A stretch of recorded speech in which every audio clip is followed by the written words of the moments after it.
Halo, baik Pak. Perkenalkan, nama saya Muhammad Dava Rizky Sutrisno, NRP 207. Di sini mau demokan untuk hasil evaluasi akhir semester KPPLE hari Rabu tanggal 11 Desember kemarin. Di HAS kemarin itu totalnya ada 4 soal, yang dimana 3 soal merupakan teori dan soal keempat itu merupakan studi kasus. Langsung saja saya bahas untuk soal 1. Di sini ditanya dalam pengembangan perangkat lunak ada fase analisis dan desain. Ada dua sub soal, di mana yang pertama itu terangkan aktivitas yang dilakukan dalam fase analisis dan desain, yang kedua itu apa output dari aktivitas tersebut untuk mendukung pengembangan perangkat lunak.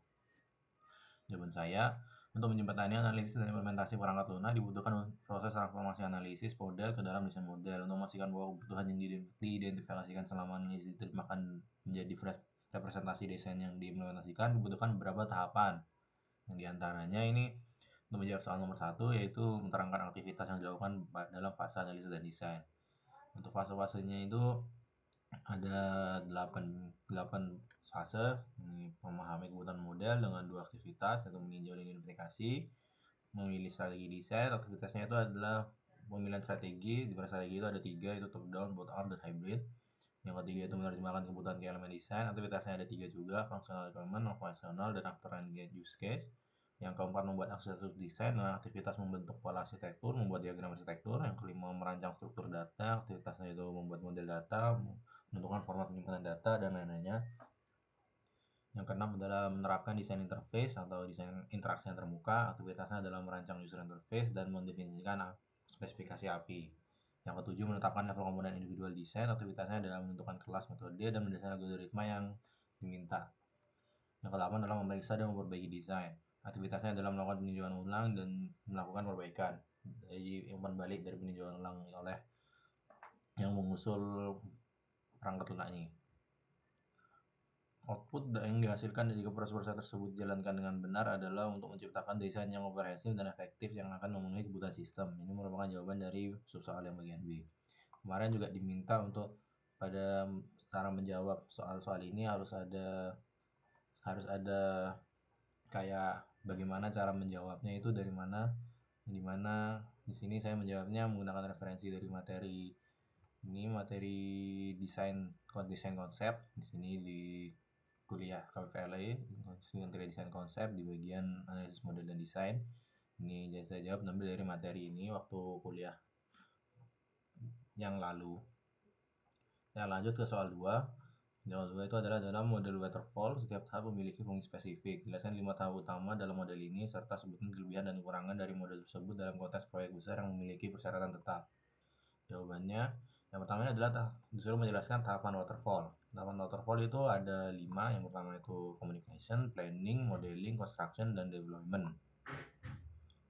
Lalu untuk fungsi-fungsi spesifik masing-masing tahapan itu ada yang untuk communication tuh menentukan apa yang harus dikembangkan, yang planning membuat cetak biru, yang modeling mewujudkan desain, yang construction menemukan dan memperbaiki kesalahan sebelum rilis, yang kelima deployment itu memberikan solusi fungsional yang berkelanjutan.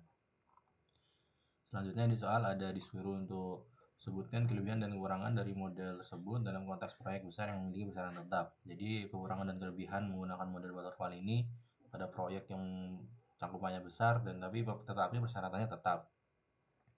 Ini yang saya bahas dulu itu adalah kelebihan metode waterfall, di mana itu antara lain adalah strukturnya teratur, dokumentasi lengkap, cocok untuk persyaratan tetap karena memberikan hasil stabil ketika kebutuhan telah ditentukan di awal. Yang keempat adalah validasi bertahap. Yang selanjutnya ada kekurangan metode waterfall, diantaranya adalah kurang fleksibel, ketergantungan pada kebutuhan awal, hasil terlambat, blocking state, yang dimana itu adalah anggota tim sering menunggu penyelesaian tugas lain menghambat produktivitas. Jadi jika tasnya itu beruntun, jadi harus menunggu dari tim yang sebelumnya yang harus selesai baru bisa dilanjutkan. Itu untuk tidak cocok untuk proyek yang besar, tidak cocok untuk proyek dinamis juga, karena proyek dinamis itu yang aturannya tidak tetap, yang dimana ini tidak sesuai dengan yang di soal. Di soal itu kan persyaratannya tetap, jadi proyeknya itu statis bukan dinamis. Ini merupakan kekurangan metode waterfall. Tapi kalau dalam konteks proyek besar dengan persyaratan tetap, metode waterfall ini bisa menjadi pilihan yang tepat karena pendekatan yang sistematis, dokumentis lengkap, dan fokus pada validasi bertahap. Namun terdapat kendala seperti waktu tunggu antara tugas, blocking state, dan ketergantungan pada definisi kebutuhan awal yang perlu diantisipasi agar proyek berjalan lancar dan efisien. Jadi intinya untuk proyek besar yang pesanan tetap itu metode waterfall ini bisa cocok jika bisa mengantisipasi kekurangan metode waterfall yang dimana itu blocking state. Jadi kalau proyek yang besar itu tentunya state-nya akan berlapis-lapis atau banyak karena proyeknya itu terbilang besar. Tentunya akan memakan waktu yang lama jika menggunakan metode waterfall karena ada kekurangannya yang itu blocking stage, menunggu tim yang sebelumnya untuk menyelesaikan tugas lain.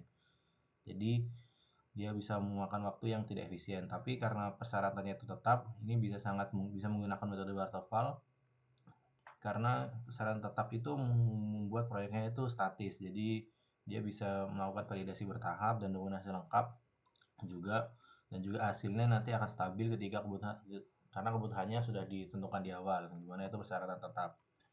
Dimana proyek besar dengan persyaratan tetap ini bisa menggunakan waterfall jika bisa mengantisipasi blocking state itu, sama ketergantungan pada definisi kebutuhan awal.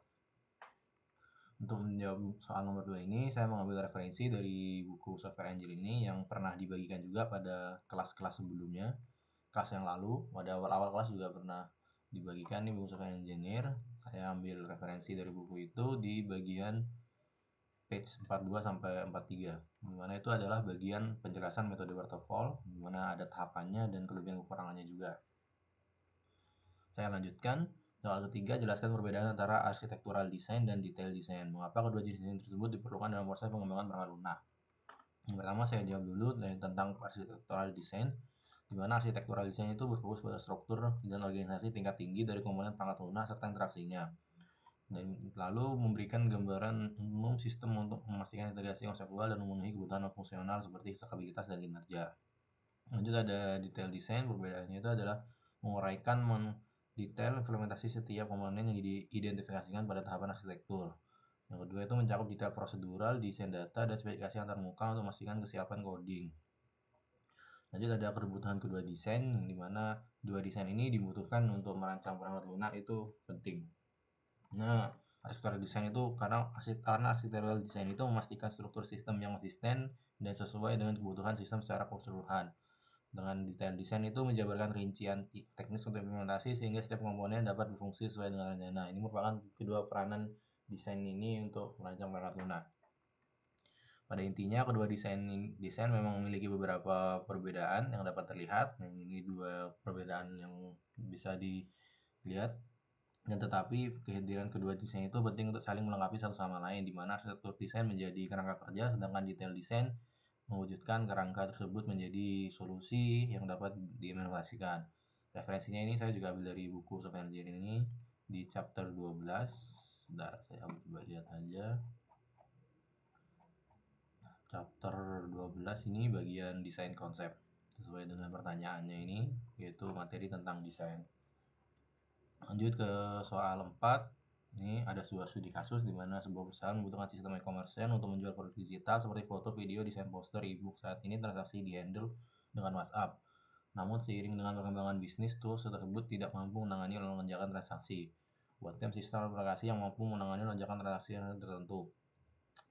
Jelaskan pendekatan rekayasa perangkat lunak yang akan Anda gunakan untuk merancang, membangun, dan menguji sistem tersebut agar memenuhi klien. Jadi untuk menjawabnya itu adalah pendekatan di mana di soalnya itu disuruh untuk mencari pendekatan rekayasa perangkat lunak untuk sistem e-commerce yang ada di kasus itu. Untuk merancang, membangun, dan menguji sistem e-commerce yang dapat menangani lonjakan transaksi, berikut itu ada beberapa langkah-langkah yang bisa diambil. Yang pertama itu adalah seperti langkah awal untuk membuat perangkat lunak itu adalah analisis kebutuhan dan spesifikasi.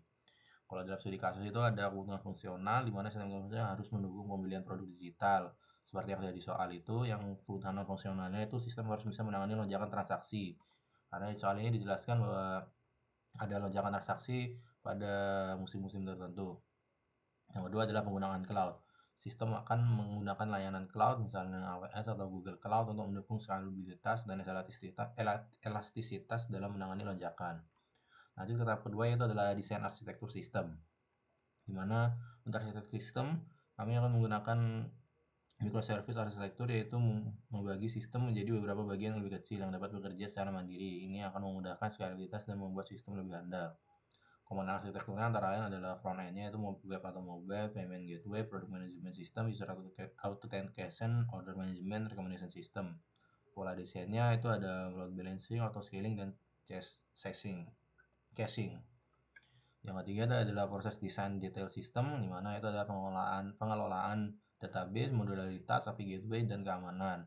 Tahap selanjutnya adalah pengujian sistem. Jadi ketika sistemnya ini kurang lebih sudah dibuat, ada diuji dulu sistemnya. Pengujian ini dilakukan pada setiap tahap untuk memastikan semua sistem yang sudah dibuat pada 3 tahap sebelumnya itu berjalan dengan baik. Pengujiannya itu antara lain adalah proses unit testing, integration testing, load testing, stress testing, dan security testing. Tahap kelima itu adalah penerapan dan pemeliharaan. Jadi setelah di testing semuanya masuk ke standar kriteria, ada penerapannya itu melalui deployment, monitoring, dan pemeliharaan, ya, atau bisa dibilang maintenance-nya. Yang keenam itu adalah manajemen proyek dan pengolahan risiko, dimana untuk melakukan manajemen pengolahan risiko ini ada dua metode, itu agile development dan risk management, dimana agile development itu untuk pengembangan sistem yang lebih cepat dan fleksibel. Risk management ya untuk mengatur resiko, mengidentifikasi resiko dan memanajemennya.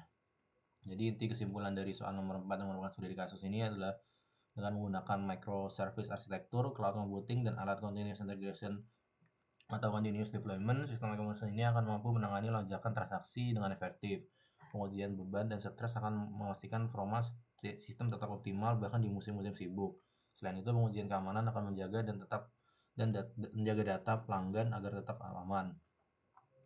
Jadi kurang lebih itu untuk jawaban soal nomor 4 karena ini berupa studi kasus. Jadi tidak ada referensi tetap dari materi perkuliahan yang sudah dilakukan selama 1 semester kemarin. Tapi ini intinya itu dari semua perkuliahan itu ini kita menyelesaikan suatu studi kasus. Itu kurang lebih itu tentang soal nomor 4. Mungkin sekian dari saya. Terima kasih.